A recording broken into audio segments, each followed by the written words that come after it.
રામાયણ રાક્ષસ વંશ અને વાનર વંશ ભાગ 1 કિષ્કિંધા અને શ્રીમાળા. એકવાર તડિતકેશ નામના રાક્ષસપતિ રાજા અંતઃપુર સાથે નંદન નામના શ્રેષ્ઠ ઉદ્યાનમાં ક્રીડા કરવા ગયા. ત્યાં તે તડિતકેશ રાજા ક્રીડા કરવામાં લીન થયા છે. તે વખતે કોઈ એક વાનર વૃક્ષ ઉપરથી ઉતરી શ્રી ચંદ્ર નામની તેમની પટરાણીના સ્તન ઉપર નખના ઘા કર્યા. તે જોઈ કોપથી પોતાના કેશને ઊંચા કરતા શ્રી તડિતકેશ રાજાએ એક બાણ વડે તે વાનર ઉપર પ્રહાર કર્યું. કારણ કે સ્ત્રીનો પરાભવ અસહ્ય છે. બાણના પ્રહારથી પીડિત થયેલો તે વાનર ત્યાંથી થોડેક દૂર જઈ કારણ કે સ્ત્રીના પરાભવ અસહ્ય છે. બાણના પ્રહારથી પીડિત થયેલો તે વાનર ત્યાંથી થોડેક દૂર જઈને કાર્યોત્સર્ગમાં રહેલા એક મુનિવરની આગળ પડ્યો. ભાગ્યશાળી કે મળતા મુનિ મળ્યા. તે મુનિવરે પણ પરલોકની મુસાફરીમાં ભાતારૂ નવકાર મંત્ર તે વાંદરાને સંભળાવ્યો. એ વાંદરો મળીને તે નવકારના પ્રભાવથી ભવનપતિના અબ્ધિકુમાર નિકાયમાં દેવ થયો. નવકારનો કેટલો મહિમા! અર્થ વિના પણ સૂત્રમાં કેટલી તાકાત! તેનો એ નમૂનો છે. સૂત્રમાં એ મંત્રમયતા છે કે મર્મ ન જાણનારું પણ શ્રવણ માત્રથી ભલું કર્યા વિના રહે નહીં. અવધિ જ્ઞાનથી પોતાના પૂર્વ ભવને જાણે તેણે એકદમ ત્યાં આવીને ઉપકારી મુનિવરને વંદના કરી. ખરેખર સત્પુરુષો માટે સાધુએ વંદન કરવા યોગ્ય છે. તેમાંય ઉપકારી તો વિશેષે કરીને વંદન કરવા યોગ્ય છે. આ તરફ તડિતકેશ રાજાના સુભટોએ સઘળા વાનરોને મારવાનું આરંભી દીધું હતું. તે જોઈને વાનરપણામાંથી મરીને દેવ થયેલો તે કોપથી પ્રજ્વલિત થયો અને મોટા વાનરસેના અનેક રૂપે વિકુળવી વૃક્ષો અને શિલાઓના સમૂહની વૃષ્ટિ કરતા તે રાક્ષસોને ઉપદ્રવ કરવા લાગ્યા. તે દિવ્ય પ્રયોગ છે એમ જાણીને રાજા તડિતકેશે તેની સારી રીતે પૂજા કરી અને પૂછ્યું કે તમે કોણ છો અને ઉપદ્રવ કેમ કરો છો? રાજા તડિતકેશની પૂજાથી જેનો કોપ શાંત થઈ ગયો છે એવા તે અબ્ધિકુમાર દેવે ઉત્તરમાં પોતાનો વધ અને નમસ્કાર મંત્રના તે પ્રભાવને કહી બતાવ્યો. આથી તે લંકાપતિ શ્રી તડિતકેશ રાજાએ તે દેવની સાથે તે મુનિવરની પાસે આવીને પ્રશ્ન કર્યો કે હે પ્રભુ, મારે આ વાનર સાથે વેર થવાનો હેતુ શું? ઉત્તરમાં મુનિએ જણાવ્યું કે પૂર્વ શ્રાવસ્તી નગરીમાં તું રથ નામે મંત્રી પુત્ર હતો અને આ અબ્ધિકુમાર દેવતા કાશી નગરીમાં પારધી હતા. દીક્ષિત થયેલો તું એકવાર વિચરતા વિચરતા વારાણસી નગરીમાં ગયો. ત્યાં આ શિકારીએ તને જોયો. તને જોવાથી અપશુકુન માનીને તે શિકારીએ પ્રહાર કરીને તને પૃથ્વી ઉપર પાડી નાખ્યો. ત્યાં મરણ પામીને તું મહાઇન્દ્ર કલ્પ નામના ચોથા દેવલોકમાં દેવ થયો અને ત્યાંથી ચાલીને તું અહીં આ લંકા નગરીમાં તડિતકેશ નામનો રાક્ષસપતિ રાજા થયો અને એ પારધી પાપના યોગે નરકમાં ભમીને અહીં વાનર થયો. આ વેરનું કારણ ખરેખર શ્રી જિનેશ્વર દેવની આજ્ઞામાં વિચરતા પરમતારક એવા મુનિવરોનું દર્શન પર હીન પુણ્ય આત્માઓને પોતાની જ અજ્ઞાનતા અને દુષ્ટ ભાવનાના યોગે અપકારનું કારણ થઈ પડે છે. પરમ પૂજ્ય અને પરમતારક મુનિવરના દર્શનને અપશકુનનું કારણ માનવું એ ઓછી અજ્ઞાનતા છે અને એ અજ્ઞાનના યોગે મુનિવરના પ્રાણ લેવા સુધીની છેલ્લામાં છેલ્લી હદે પહોંચી જવું એ ઓછી દુષ્ટતા છે.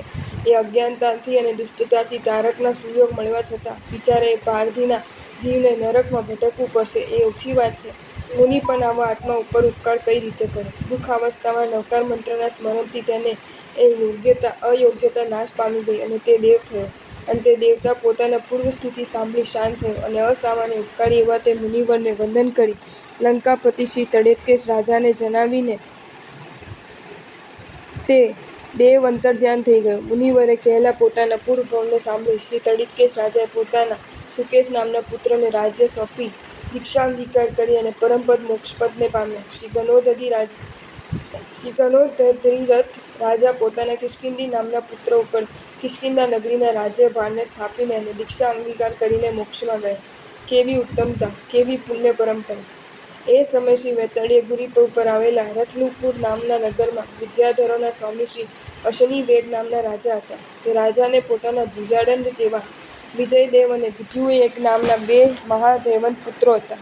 તે જ પર્વત ઉપર આદિત્યપુર નામના નગરમાં શ્રી મંદિરમાળી નામના વિદ્યાધર રાજા હતો.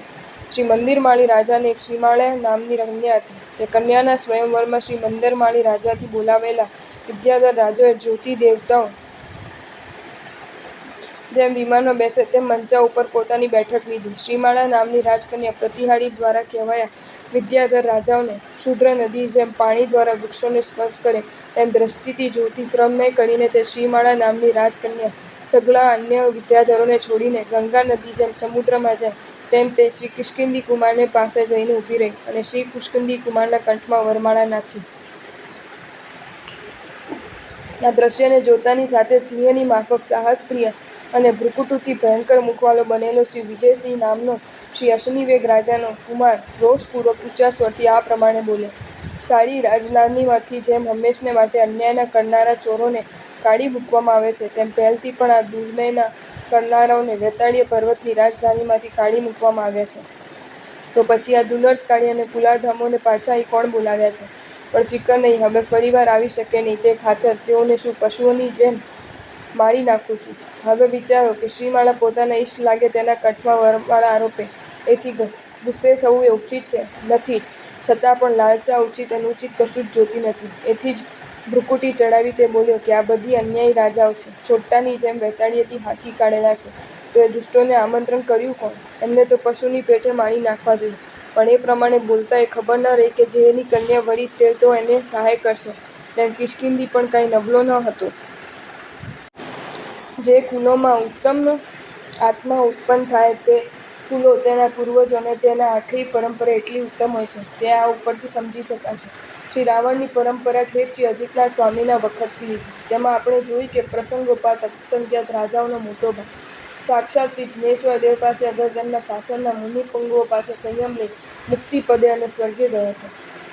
એમ જોવા સાથે આપણે જોયું કે વાનર દ્વીપના અધિપતિ શ્રી ઘનોદધિરથ રાજાના પુત્ર કિષ્કિંધી રાજા વેતાળીય પર્વત પર સ્વયંવર છે ત્યાં આવ્યા છે અને કન્યાએ કિષ્કિંધી રાજાના કંઠમાં વરમાળા આરોપી છે.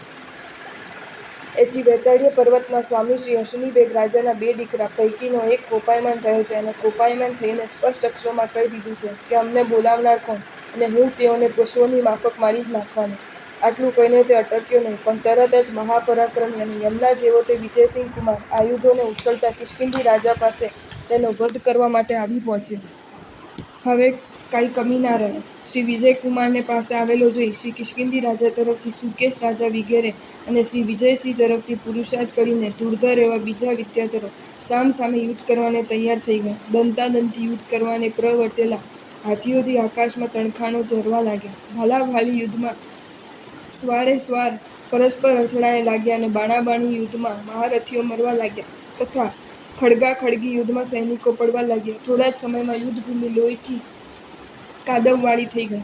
આ પ્રમાણે કલ્પાંતકાળની માફક ભયંકર યુદ્ધ થયું. કશાયમાં ચઢેલા, વિષયને અધીન બનેલા, દુનિયાના રંગરાગમાં અંધ બનેલા, જય ન કરે તે ઓછું.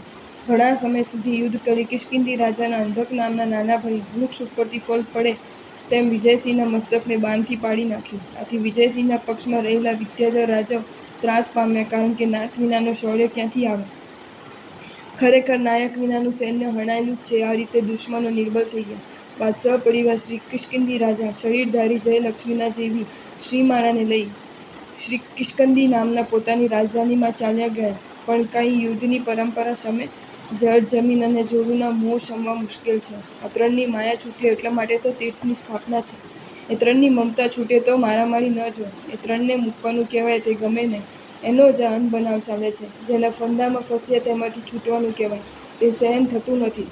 સંસારના બધા જીવોમાં એવી ધીરતા ન હોય. શિક્ષકની ભાવના તો બધા વિદ્યાર્થીઓને સારા બનાવવાની જ હોય. 100 વિદ્યાર્થીઓ માટે એક જ ધ્યેય હોય, પણ 5-25 ન રૂચે તો એ શિક્ષક કહી બેસે અને સાંભળો પણ ગરબડ ન કરો.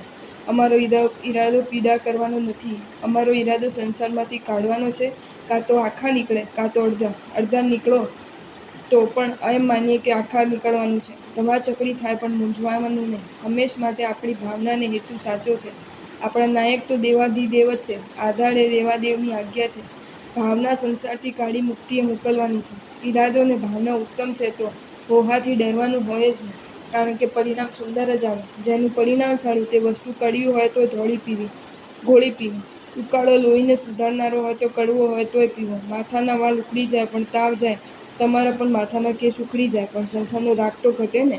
આગ લાગે ત્યારે પાણીના પંપ તો છોડવા જ પડે. સામાને પણ આગથી બચાવો અને કાળાશ ન લાગે તેની કાળજી રાખવી. આપણામાં પણ કાળાશ આવે તો આપણા માટે પણ ડૂબવાના ખાડા તૈયાર છે.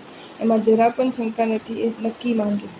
સુકેશ અને કિષ્કિંધી નાસી છૂટે છે. શ્રી કિષ્કિંધી રાજા શ્રીમાળાને લઈને પોતાની રાજધાનીમાં ચાલ્યા આવ્યા. આપણે જોઈ ગયા છીએ કે શ્રી કિષ્કિંધી રાજાના નાના ભાઈ અંધકે યુદ્ધમાં શ્રી અશ્વિનીવેગના પુત્ર શ્રી વિજયસિંહનું મસ્તક છેદી નાખ્યું હતું. ખરે જ વેરની પરંપરા બહુ ભયંકર છે. સંસારના પીપાસુ આત્માઓની પોતાની ઇષ્ટવસ્તુ જવા દેવા તૈયાર હોતા નથી. ઇષ્ટ વસ્તુના નાશથી સંસાર રસિક આત્મા મોહવિકલ બને અકર્ણ્ય પણ કરવા પ્રેરાય છે. રાજા અશ્નિવેગ પણ પુત્રવધના સમાચારને જેમ અકાળે વજ્રપાત સંભળાય તેમ સાંભળીને વેગથી કિષ્કિંધી પર્વત તરફ ગયો, અને નદીનું પૂર જેમ મહાદ્વીપની ભૂમિને વીંટી લે તેમ તેણે અનેક સૈન્યો દ્વારા કિષ્કિંધા નગરીને વીંટી લીધી. રાજા અશ્નિવેગે પોતાની નગરીને શત્રુઓથી ઘેરી લીધી છે એમ જાણી યુદ્ધની અભિલાષાવાળા રાક્ષસપતિ જો તમને આ વિડીયો ગમ્યો હોય તો આ વિડીયોને લાઇક કરો અને શેર કરો, અને આવા જ નવા વિડીયો જોવા માટે જૈન ફેક્ટ્સ એન્ડ સ્ટોરીઝની ચેનલને સબસ્ક્રાઈબ કરો. ધન્યવાદ.